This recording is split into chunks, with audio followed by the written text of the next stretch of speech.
Hi, Joe. Good. You got a few minutes? Okay, great. I wanted to follow up on a couple of things from the other call, and instead of writing back and forth, it's the best thing, especially in the late hours like now, is just a phone call. Let me tell you one good thing.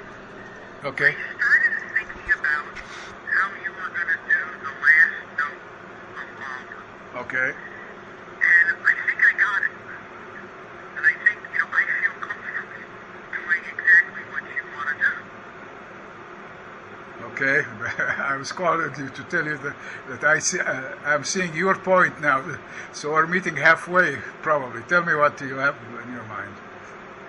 Well, what I would do would be to hold your arms up, not real high, because you're not conducting the chorus. You're conducting the orchestra.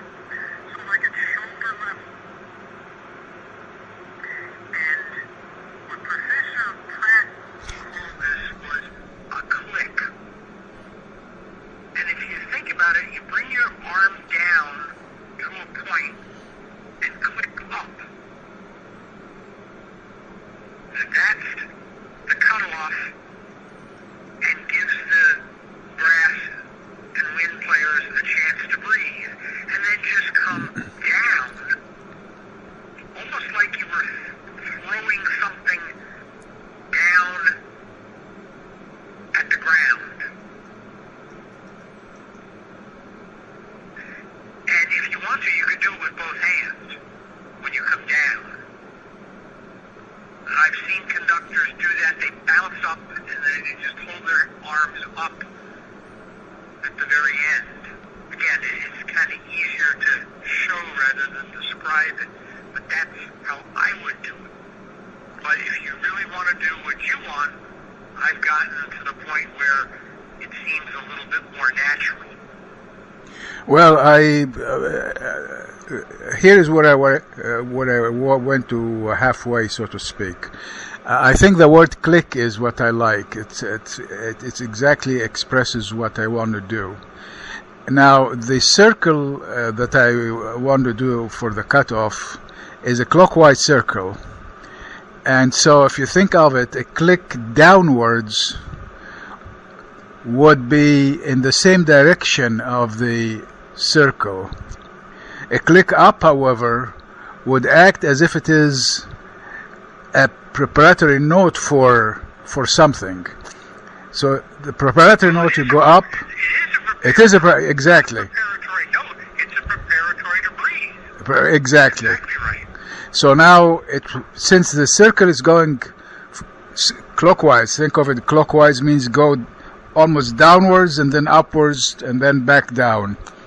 Then the preparatory note should probably be in the opposite direction, upwards, just like when you have preparatory note for a regular note, preparatory beat rather. So I would, my thought was when I called you now, is to do the click like you suggested. I like that a lot. But have the click upwards rather than downwards, because if you think of it, if you do it downwards, then you have to go downwards again, clockwise. It is in the same direction in the preparatory beat.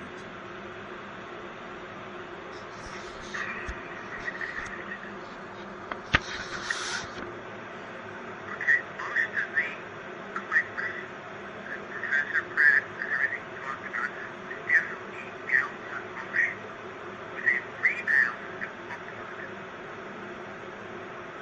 Just like the guy strikes a timpani, he hit it, and it comes up. Okay, let me think. I see what you're saying. So That's the kind of rebound that I was thinking. so it would be You've got to go somewhere with your arm. okay. Unless you want to So stop everything. so it would be downwards then. Downward stop. So it would be downwards then upwards. The preparatory beat still is upwards, but you are saying it would go downwards first. Correct. Yeah, I can. It's a timpani player hitting the drum. Yeah. What happens when he hits it? It's got to go forward, bounces back up. Yeah, okay, I can see that.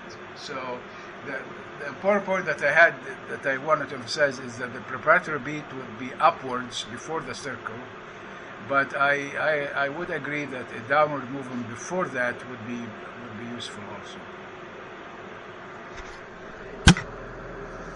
So to recap, the 764 I guess is the measure. After 763, where is fermata, a click down, then a click up, then the circle. Okay, not really a click. It's a rebound. The click is down and you rebound up. All right, we can call it that. It's Yeah, it's just like bouncing off. it's semantics, but it's basically moving down and up and then the circle.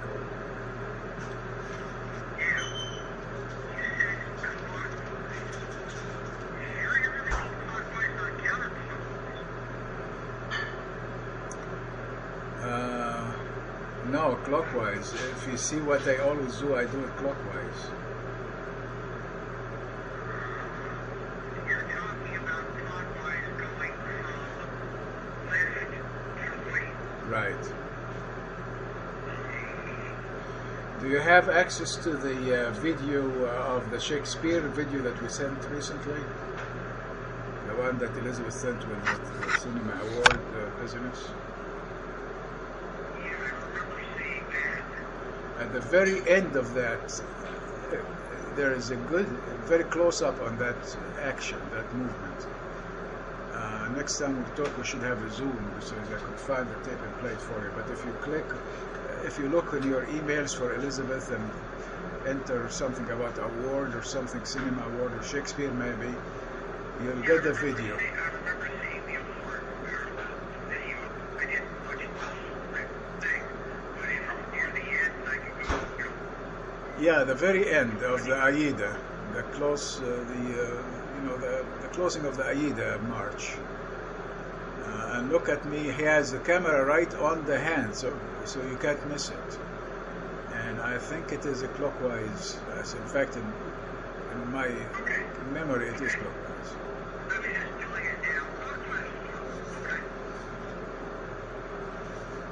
All right, so that's good. The other thing that you mentioned is bending forward, and I hear you now. I think my choice of word was bending forward. I meant lean forward, just to go from the extended arms upwards to downwards with a slight lean forward. I didn't mean to bend all the way. And I would make sure it's very slight. Again, because the strength is upright, not doing any kind of bending. It's emphasized to be more than one conducting member. But the conductor shows strength by being upright. No, I understand that, but I think in this case it will be more than just upright. It will be not complete bending forward, but leaning forward. Say 45 degrees, for example, instead of 90 degrees. And you can see it in the rehearsal and tell me afterwards. Okay. Now, the third point that I also remembered is the chimes. You remember we talked about the chimes. Now, that chimes, in what I had in mind, was really in the introduction to the Veterans Hymn. And that really, yeah, and I looked through the emails, and now I'm having serious decision to make, and I want your advice on that. I made a new introduction to the Veterans Hymn, and I sent it to you, but I think you were somewhere in Europe at that time, not this boat thing. It was something in the summer. And I'm looking at the score now that Elizabeth printed for me, the Sibelius. I had 2 measures of chimes a la Tchaikovsky. Then I had a reveille, and then I had a drum roll, and then I think I had the Yeah, I borrowed the tat from the ending of the. In other words, it looked like a display of the various melodies, like they do in exposition, I guess they call it. Then I had a gliss up with the woods, and then I had the drum fill with the snare drum to the bass drum. What I'm thinking now is I did have your feedback on that. I also had sent it to a couple of other people, and I can't find their feedback. So the bottom line is, I'm thinking maybe the safest, the better part of valor, like Shakespeare said, is to what was it, cowardice or something, to go back, to fall back on our regular veterans hymn that everybody knows and hopefully loves, and then after this, for the next year or so, next concert, maybe work on these other things, introduction and editing here and everything there. I remember now reading exactly what you were talking about, except it didn't have the chime in it. But I do remember seeing and reading just what you told me. And I think my big comment was just what you said. Sometimes less is better than more. Well, that's another discussion for another day. Then, where we discuss the introduction, which I think is 12 measures, and how to refine it or not. But the question of the day is: should we just forget about it in the introduction? There is your input and other input, people input, and that will translate into editing the whole Sibelius score, by the way, and changing the measure numbers and then printing the parts, or we stick to this year with the current version. Totally agreed. Stick with what we have, and then we can discuss or fight over what we should do for introduction. I like the thing about the trumpet and maybe the chimes, but don't add too much. Well, it is a sampling. We can discuss that. Let's not digress. This is discussion for another day. I want to make a decision on using the old version versus the new version today. Then we can work on that. Go with the old version. It's simpler, and like I said, it saves a lot more hassle right now. Okay. All right. These are the things I had in mind for, and the chimes that we talked about last time was really the chimes of the veterans, and not for the Mahler. But it was good because it reminded me, and now I'm looking at the veterans, and that's the other decision that left to me. All right. Anything else on your plate and for the repertoire? Not that I can think of, although I was looking just today because I'm going to re-edit, not change, but just redo the percussion part. It's kind of spread out. I'm going to condense it. Not change it, just condense it to make it easier to read. Okay. And I'll give it to our players. Is that for the It's Mahler? kind of like a cut. It's for Yankee Doodle.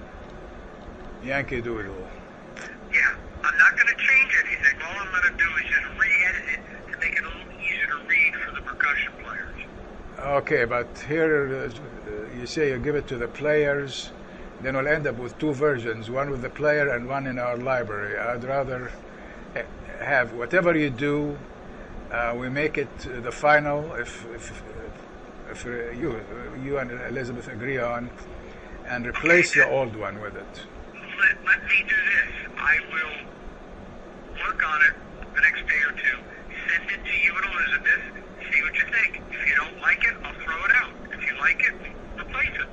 Good, but we always end up with where you know what, they look at you with this expression that which one are you going to play, this or that? because you'll end up having two versions on the floor during the rehearsals, inevitably.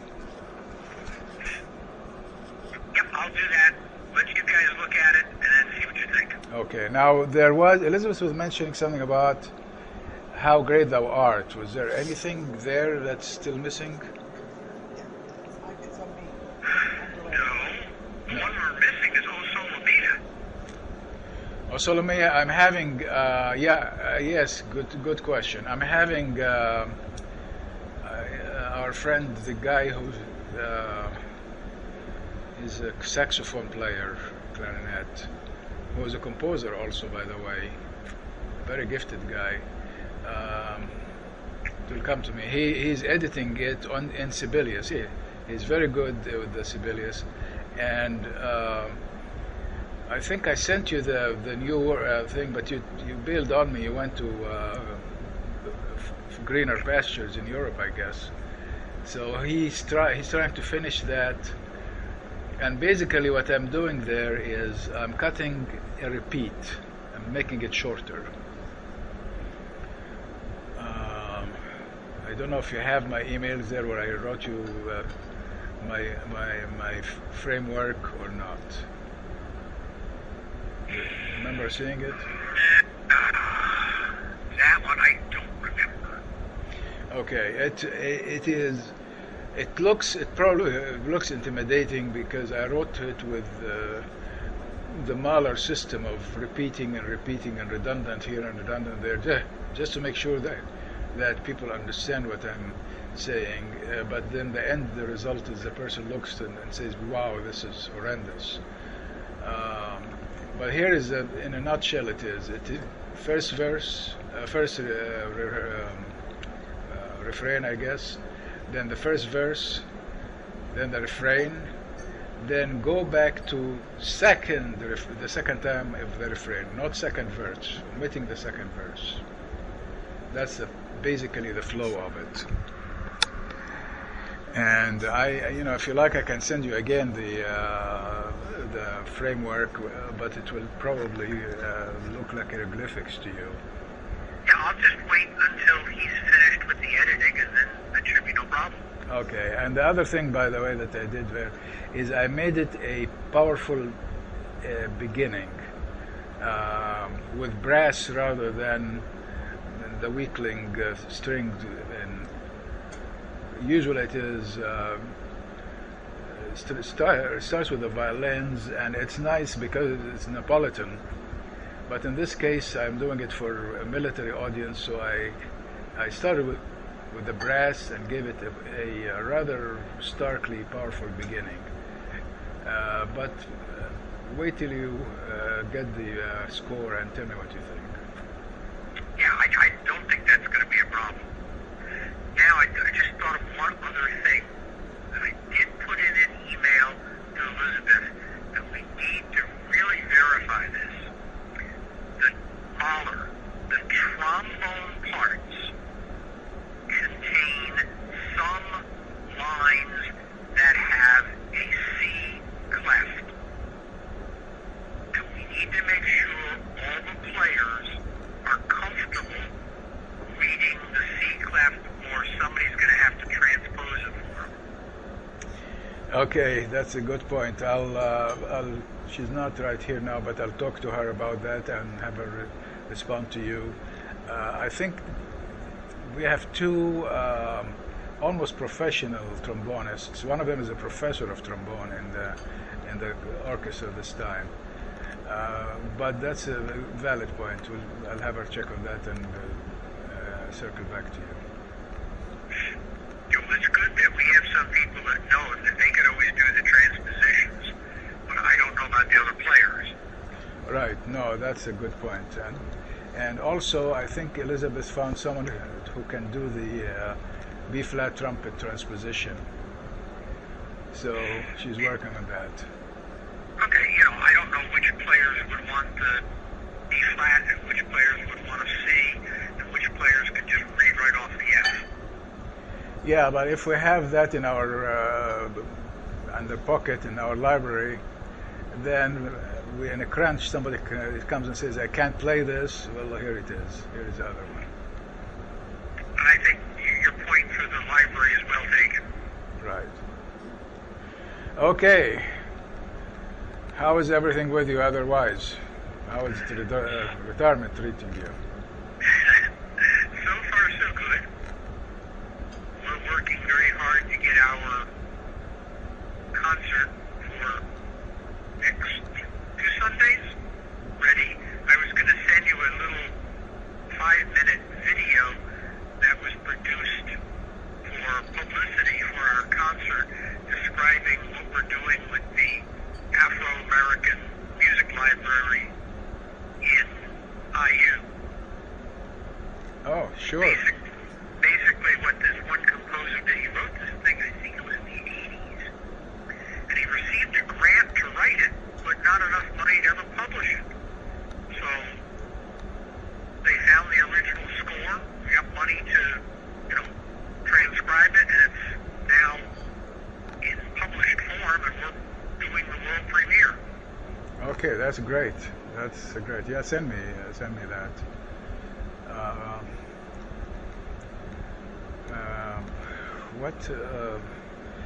You raised something else, by the way, on the call, and I am trying to remember it. Pieces. Yeah, the national anthem. Oh, that's right. Yeah. National anthem. I usually try to give this to either the chorus master or to a local conductor who is giving us some of their players. So as a recognition of the person, we have him do that. My inclination is to use the snare drum introduction, but once we have identified the person, we can give him or her, I forget, the option. What do they do? We should be able to do that in the next week or 10 days. Yeah, I just like to know, so when I rehearse it, I just familiarize the group with what they're going to do. That's all. Right, and actually, now that you mentioned rehearsal, did you send me? We talked about having a rehearsal schedule this year. I don't know if you sent it to me or not, but I don't want us to be the night before the dress rehearsal, and you come to me and say I couldn't get to this or that or the other piece. The best way to avoid that is to have a schedule to follow. So could you do that and look at the practices? Remember that Tuesday night is for Dina Martin. The other woman, by the way, has her band with her, small band, although they sent us a violin and a cello solo to play with her in one of the songs. So we don't have to worry about her music. But for Dina Martin, we have, I don't know if you need the whole entire rehearsal, or should we have... No, we usually typically took the first part, so an hour to an hour and 15 minutes was for Dina Martin, and then we ran the program the second half. All right, why don't you do that? And remember, when you put the rehearsal schedule is the very first rehearsal. I think it's 2 hours, maybe 3 hours, 2 to 5 or something. Will be split into strings clinic, and then that's with a doctor who's with us. Forget his name, but then you would take the woods and the brass together. You said you want them together at that time. And percussion. And percussion. And then after that, the evening one, we could split it if you like. I could go over the flash points, like the ending of the Mahler, or this or that, for half the session, and then the other half you take it. Whatever when you put on paper, it'll be clear. You tell me for Sunday afternoon or Sunday evening. You tell me what you want. My plan would be, and this would be still, I would want to run the program because we have strings and everybody else together. And maybe when we get to Mahler, let you go ahead and do that.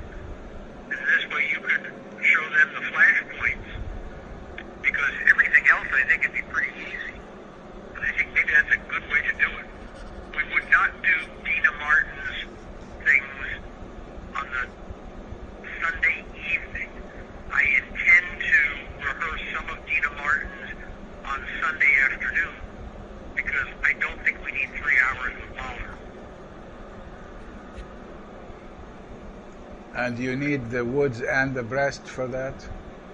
That's the most important with percussion. The strings have very little technical problems with Dina Martin, but it's the rhythmic challenges for the brass and the winds that need to be rehearsed. Okay, let us So see anyway, that. that's my plan. Let's have that, and when I see it in paper and writing will be, or typewritten will be easier to follow, and I can give you my feedback. Yeah, I'll send that to you, just email. And by the way, when we have the dress rehearsal, and we have Dina Martin or any of these guest players, and you are conducting their section, if we have 10 minutes, that's 10 minutes, but on down after 10 minutes, turn up or down, or so you at that point you don't have to cater to them. Your first responsibility is to the concert, and so if they say go on, you can turn to me and say, Victor, what do you want to do? Rather than eat up the time of the Mahler, for example, which will be coming afterwards. And I think probably for the dress rehearsal, I would consider doing the Mahler twice, only because this is the only time you and the chorus get together. Okay, that is even more reason for us to we love, of course, Dina and John, but everybody wants to have their piece practiced forever and ever. Amen. So, if again that could be resolved by having a schedule. So I look forward to your sending me that, and we can actually put timelines. This much for the Mahler, this much for this. We have only 3 hours. Yeah, let me think about it. That's kind of hard because, unfortunately, I don't have timings on the scores. Oh, we have I'm sure we have a repertoire with approximate timings based on previous performances. So each piece has 3 minutes 25 seconds, or 7 minutes, or whatever. Yeah, I remember you doing that. If Elizabeth could send me some of the timings for some of the pieces, that would help. Absolutely, I'm pretty sure we have that, and at least we had it in the past, and we can easily. I remember seeing those. Yes. Okay, I'll request that, and you should have it very soon. Terrific. Okay, happy times are here again. Okay, take care and give my regards to Pat. Okay. Okay, you bet. Take care.